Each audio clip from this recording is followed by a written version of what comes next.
El economista Felipe Chapman está aquí con nosotros en la mañana de hoy para ayudarnos a entender cómo termina nuestro país el año 2014 y cómo debiera comenzar el 2015.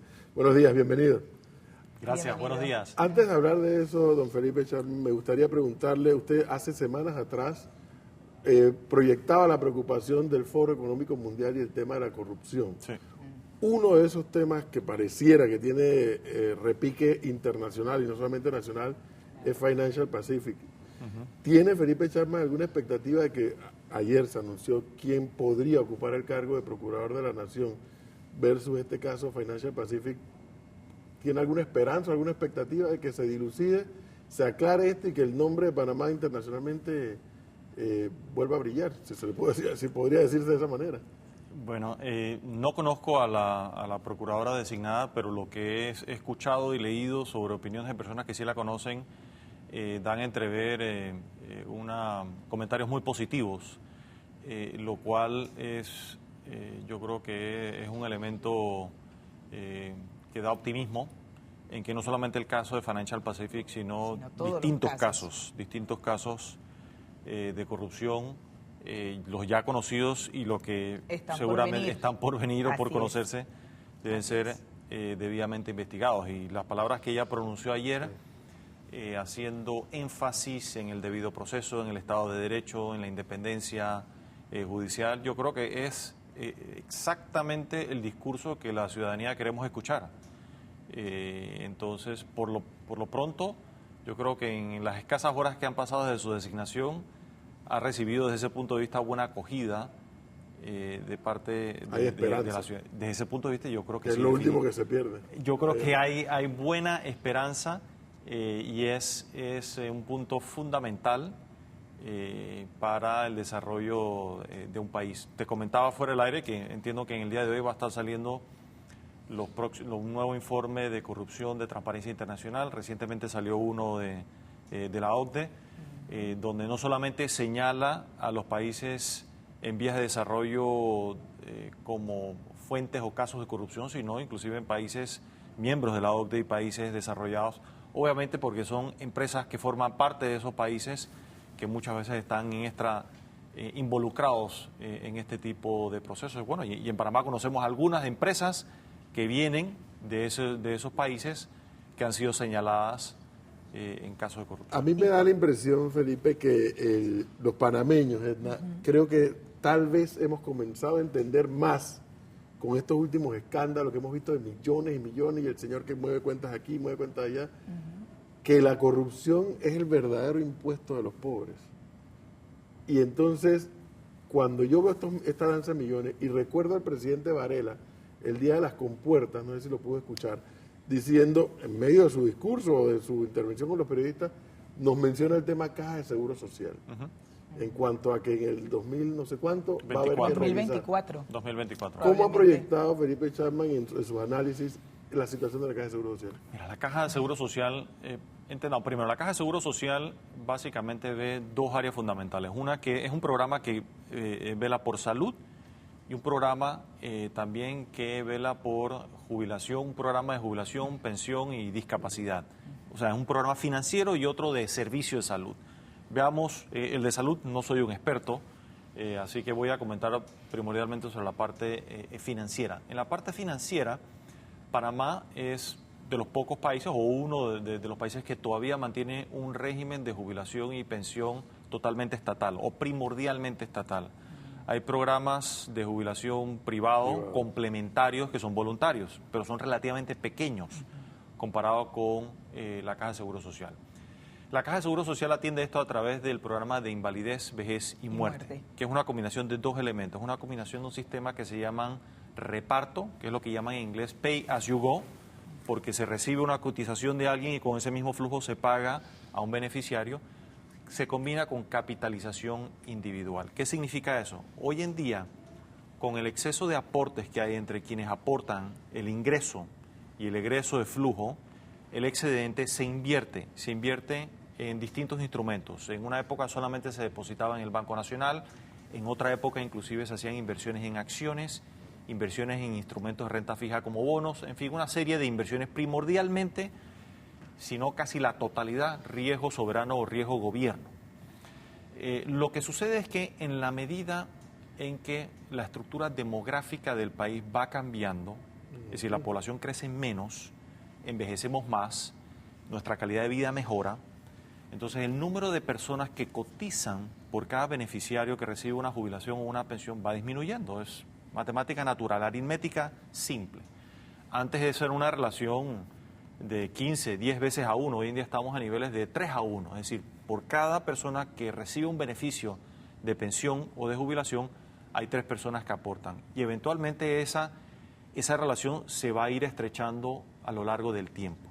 Y va a llegar a un momento dado donde el flujo no va a arrojar excedentes sobre los egresos y vamos a dejar de aportar a ese ahorro, a esa capital. ¿Cuáles van a ser las opciones? Bueno, las opciones inicialmente lo que va a empezar a ocurrir es que es lo equivalente a que empecemos, es como si nosotros en una familia nuestro ingreso empieza a disminuir y tenemos que empezar a consumir nuestro ahorro. Y no solamente, por ejemplo, el interés que nos genere una cuenta de ahorros o el interés que nos devenga un bono, sino que empezamos a consumir el capital, el principal. Entonces, allí empezamos a andar en un camino en el cual, si no realizamos cambios, eventualmente nos quedaremos sin capital, sin combustible suficiente para aguantar la distancia. Pero los cambios como que no son muchos, o sea, o aumentas la edad o aumentas la cuota, ¿cuál más puede ser? Los cambios, bueno, puede haber varios. Primero puede haber un cambio de modelo.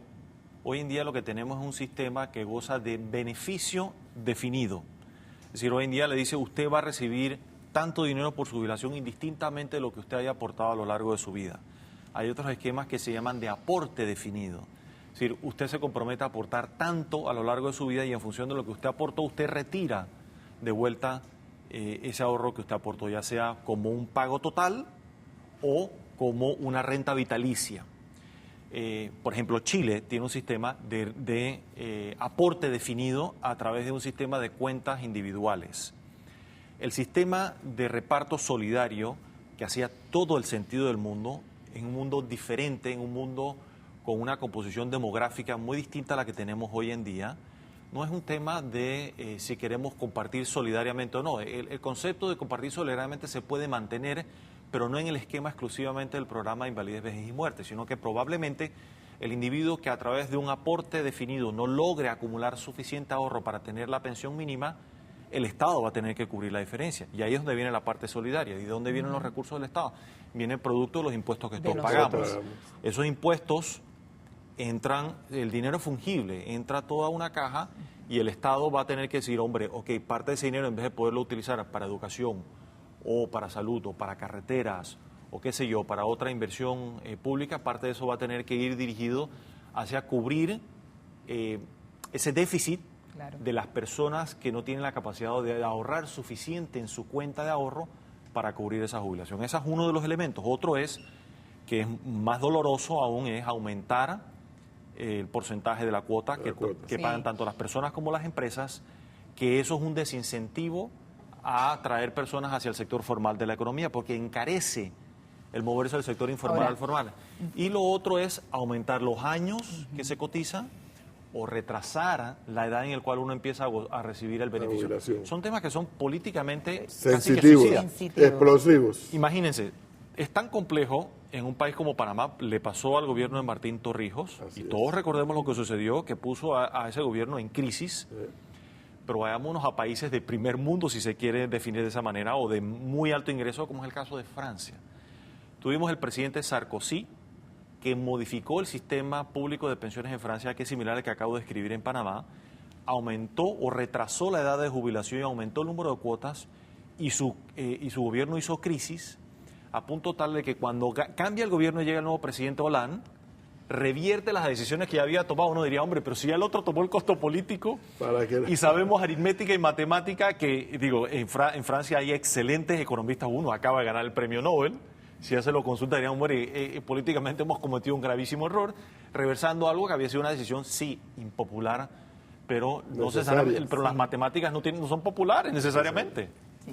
Yo tengo una información que me llegó muy interesante, que me gustaría compartir y saber su visión con relación al estado, al lugar en que ubica a Panamá con el informe que creo que usted debe haber leído con relación al Centro Nacional de Competitividad, que ubica o refleja una pérdida de 13 posiciones en el ranking global. Ahora ocupamos una posición 68 de 180 economías. ¿Qué significa usted para usted esto? Que hayamos tenido ese bajón de acuerdo al informe de calidad que pues nos ubica en esa posición. Bueno, primero entendamos todos estos índices que hay hoy en día. Hay casi que estamos entrando en indicitis auditis, ¿no? Estamos teniendo, todo el mundo prepara índices de distintos temas. Hay que tomarlos, por supuesto, hay que entender el grado de certeza de estos índices. Hay algunos que resultan ser mucho más útiles que otros. Y cuando descendemos o avanzamos en estos índices en una posición, muchas veces, inclusive sin haber hecho absolutamente nada diferente, nos movemos porque otros o han mejorado o han empeorado y eso nos mueve en ese ranking. En el que mencionas, que es casualmente el que estábamos hablando del Foro Económico Mundial, el de competitividad, obviamente es una mala noticia porque eso crea ruido negativo de una forma internacional o nos hace menos atractivo a la inversión directa extranjera, sobre todo del perfil de inversión que queremos traer. Pero quienes analizan a Panamá como un punto posible de donde invertir, entran a escarbar el índice de aquí. ¿Por qué Panamá se movió? Y ahí la mala noticia realmente es que se movió primordialmente el segmento que más nos golpeó fue el de la corrupción. Así es. Y allí es donde la nueva procuradora designada y el nuevo contralor tienen un reto importantísimo, que ahora mismo gozan de, yo creo que del respaldo ciudadano. Exacto, y de muy buena momento. Y frente, ya que usted vuelve a retomar el tema de la corrupción, con todos estos escándalos del PAN y todo esto que estamos viendo sobre la palestra, ¿se puede cuantificar cuánto le cuesta a nuestra economía los actos de corrupción? Sí se podría. Yo no he hecho ese cálculo, pero y habría que hacer, es una tarea importante que hay que hacer. Primero hay que entender realmente en una investigación exhaustiva cuánto fue la corrupción. Es decir, por ejemplo, determinar, se habla mucho de sobrecostos. ¿Cuánto fueron los sobrecostos? Aquí se hablan de cifras de que en los últimos 5 años se realizaron inversiones públicas de orden de magnitud de 15.000 millones de dólares. Estamos hablando de una tercera parte del Producto Interno Bruto de hoy en día. Es muchísimo dinero para un país de este tamaño. De igual forma se incrementó la deuda pública. Y recuerdo que ustedes aquí entrevistaban a Jaime Alemán que tocaba el tema. El incremento de la deuda pública aquí fue enorme, inaudito. Entonces una cosa va asociada con la otra. Eso no significa que hubo 15.000 millones de dólares en costos de corrupción para el país, no. Pero si parte de ello es producto de sobrecostos injustificados, es plata que se va. Es plata que se va. Entonces ahí empezamos a calcular cuánto le costó al país. Eso le costó pero muchísimo dinero. Y como bien tú decías, es el impuesto de los pobres. Óigame, se nos anuncia a los panameños para enero incremento de la tarifa de energía eléctrica. Hay algo que como yo no soy economista no lo entiendo. Todos estos días he escuchado que el nivel de los lagos, de los embalses, de las hidroeléctricas, ha llovido lo suficiente que ya llegaron a su tope, incluso algunos han tenido que abrirle compuertas para bajarle. Pero se nos decía que si teníamos más hidroeléctricas íbamos a tener energía más barata, desde la época de Torrijos nos lo decían. Sí. Pero ahora nos están diciendo que en enero nos va a aumentar la tarifa eléctrica. ¿Cómo entender esto? ¿Qué es lo que nos está pasando? Lo ideal sería que invitaran al secretario de Energía o de la CEP y al gerente de TESA para que hablen sobre ese tema, que son voceros más expertos sobre el tema. Mi apreciación a una mayor distancia sería la siguiente. Primero, que estoy en desacuerdo con que el gobierno sea quien tenga que anunciar las tarifas. Eso lo debe estipular el mercado. Y si realmente abogamos por un mercado libre, de libre competencia, es el mercado el que debe establecer las tarifas. Lo único que debe ser competencia del gobierno es tomar una decisión sobre si otorga o no un subsidio, cuánto es este subsidio y cómo impacta esto al consumidor, ya sea el consumidor, ya sea una empresa o una persona o un hogar. Creo que eso ya se ha anunciado, que el programa de subsidio va a empezar a desmontarse y se va a traducir entonces en un aumento real de la tarifa. Para los que más un consumen. aumento real de lo que se consume. Por Así supuesto, es. porque recibo un menor subsidio. Porque antes, si nuestra cuenta venía en 100 y tengo un subsidio de 10, iba a pagar 90. Claro. Si ya en vez del subsidio ser 10, va a ser 5, tengo que pagar 95 y dirá, hombre, estoy pagando más de 90 a 95. Sí, pero en efecto no es que la tarifa subió, sino que se redujo el subsidio. Ahora miremos temas paradójicos de la industria como tal. Hoy en día, nosotros de nuestra energía aproximadamente como 60 y tanto, casi 65% es hidráulica, como un 40% es térmica y la diferencia puede estar entre eólica y otras energías.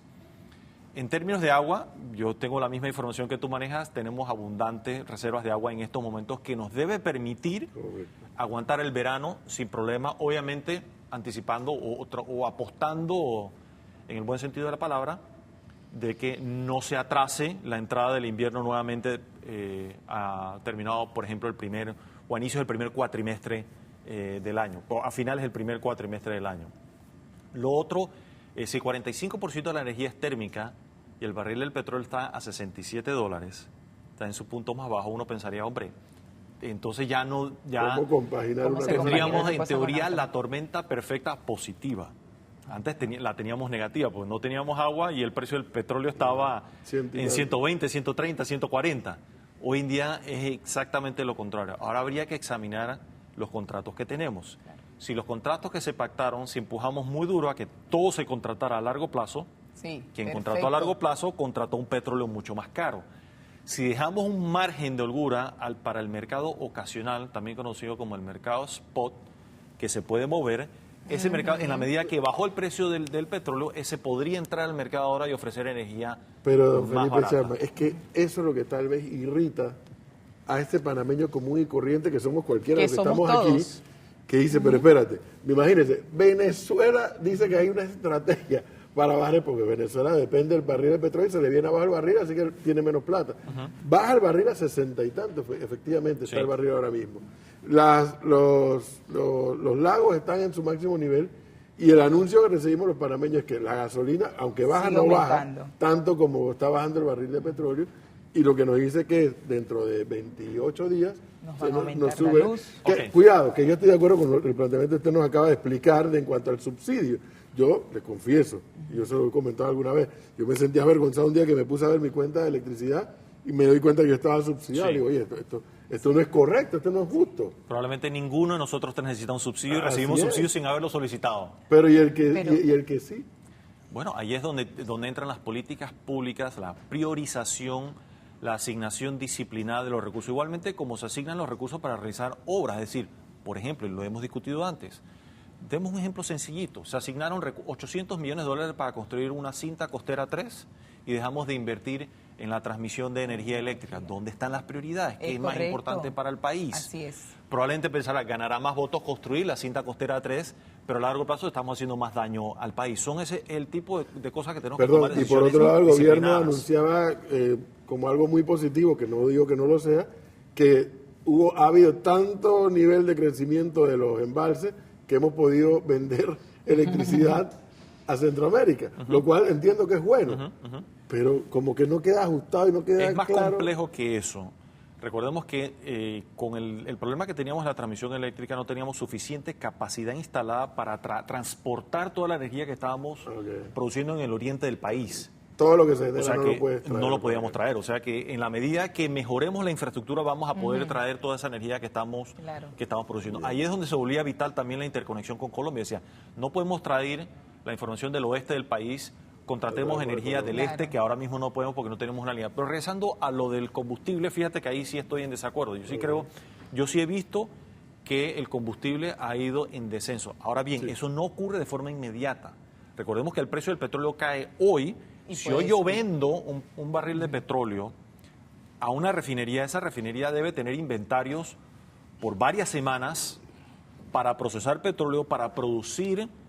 O sea, el petróleo, hay un rezago. Hay un tiempo que Hay un pasa entre Entre el precio del Claro. petróleo y el precio del combustible, porque el precio del combustible que está hoy es producto del precio de combustible de hace varias Claro. semanas que Oiga, que oye, se finalmente. compró. Finalmente, 7% de crecimiento o 6.5% de crecimiento. Ninguno de, CEPAL los dice dos, 7%. ninguno de los dos. Yo creo que va a ser Ninguno de los menor. dos. Yo creo que el crecimiento va a ser inferior, por debajo del 6, por arriba del 5%, pero por debajo del 6, que no es malo, y paso a comentar por qué. Aquí nos rasgábamos las vestiduras emocionados de que crecíamos al 9, 10, 11, 12%, lo cual es insostenible. Es insostenible porque le ponían una presión. Es más, hoy un artículo en la prensa de alguien que decía Panamá espectacular, que crecíamos a doble. No, pero si eso es insostenible, eso es una mala noticia. En 2 palabras para Alicia cerrar. en el País de las Maravillas. No, es que la presión que ponía sobre los precios y los salarios era insostenible. Claro. Okay. Don Felipe Chapman, muchísimas gracias. Siempre nos deja con una preocupación legítima de estar pendiente de cómo funciona la economía de nuestro país y cómo nos afecta en nuestros bolsillos. Exactamente. Además. Quedaron muchos temas pendientes, definitivamente. Tenemos que hablar de la expansión del canal y cómo va a impactar eso definitivamente en nuestra economía. Muchísimas gracias, don Felipe Chapman. Con gusto.